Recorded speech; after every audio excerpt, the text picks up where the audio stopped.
Prince William offers an update on Queen Elizabeth's beloved Corgis.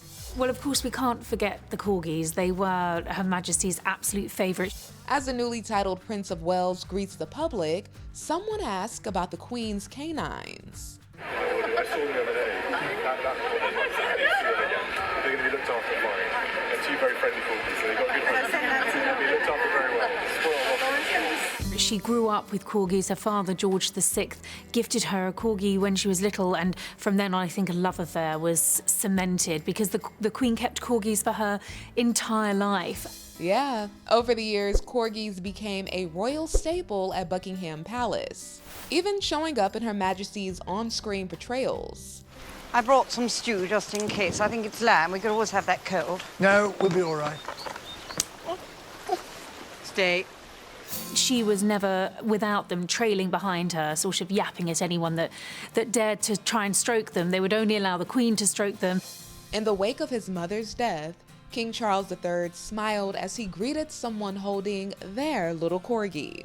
So who's going to look after the Corgis? Well, she has two, Sandy and Muick. Muick is named after one of her favourite rivers in Scotland. And it's going to be the Duke of York. He is going to take care of the Corgis. The Corgis have actually already been given to Prince Andrew. He spent a lot of time with the Queen in the last months of her death. I think he was one of the few who the Corgis didn't try and bite. And he seemed to have a good rapport with them. So it was the Queen's wish that Sandy and Muick went to Andrew. Well as her love of corgis, which is of course well known, is her love of horses. The Queen wasn't just a wonderful equestrian, a great horsewoman who actually rode well into her 90s.